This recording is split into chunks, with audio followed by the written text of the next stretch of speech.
Okay, I thought I'd show you what I'm working on now. My house just looks so plain after taking all the Christmas stuff down.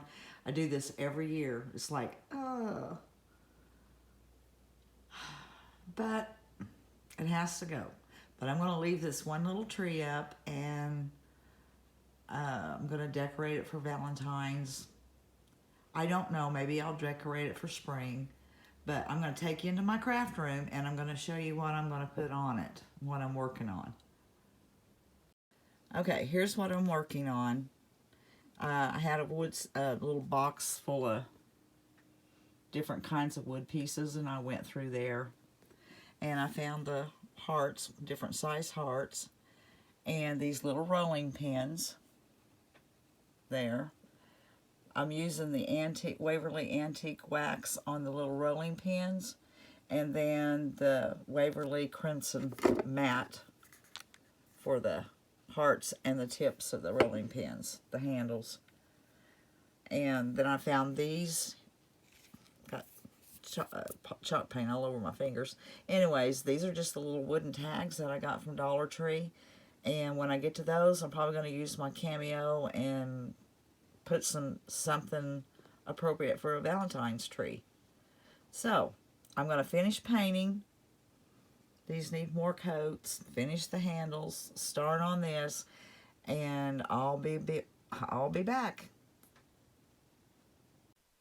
Okay, here I'm going to show you where the lips, they weren't, well, they were a print and cut, so I had to go to the trace panel, and I had to trace them out to make those to where they could be cut, where they would have cut lines. And I wanted to show you what I was doing on that. And I'll just show you where now they have trace lines. But you can see up there, up top on the tag part, that I have sized what I have actually done. So I'll just delete that off there, but I did want to show you that.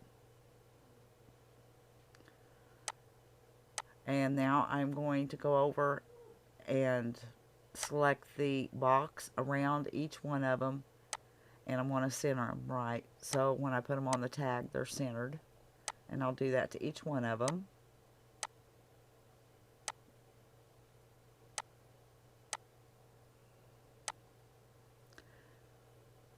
And now they should be all ready to cut, and I'll go over to the send panel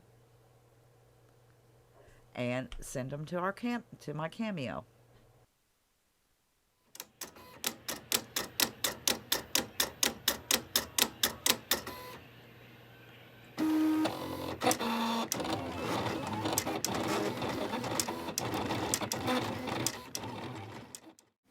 Okay, this is where I'm at so far. I've got my hearts painted and my little rolling pins, and I've went on the Cameo and made these little things to go on there. I'm going to have to paint those in and pull the tape off.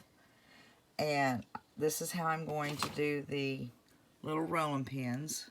I've just glued some thin twine on the back. I really looked for some baker's twine that had red in it, but I must have used it all. I can't find any.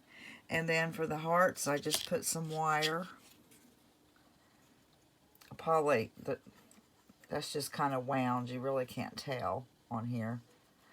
And glued it down right there, and it'll hook to the tree like that. So I got to finish all these up, and I'll get back with you when I have them on the tree and show you what it all looks like and how it came together.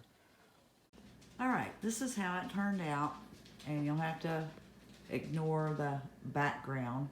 My husband's working on a whole entertainment center for someone. We had to bring it in to paint it. Anyways, I think it turned out really cute. Actually, just really doesn't do it justice on here.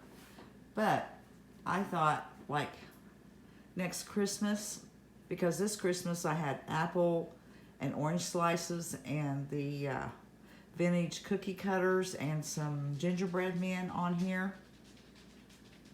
I thought the little red bows and the rolling pins will look real cute. Go with that too. So all I'll have to do is remember where I put this stuff for next year. And kind of give you a go around. There's one of the tags I made. I put some with the jute. And then there's one I made and it has the beads and the jute to hang it with. It's kind of hard. My house is hard to get shots because it's dark, and then where there's light is coming directly in. And then like this here, I just ended up the last two using, let me show you, just wire like that. It was much easier than trying to thread that string, that jute through the little beads. But anyways, try to get that back on there. That's how it turned out. All right, I hope y'all enjoyed the video. Until the next one.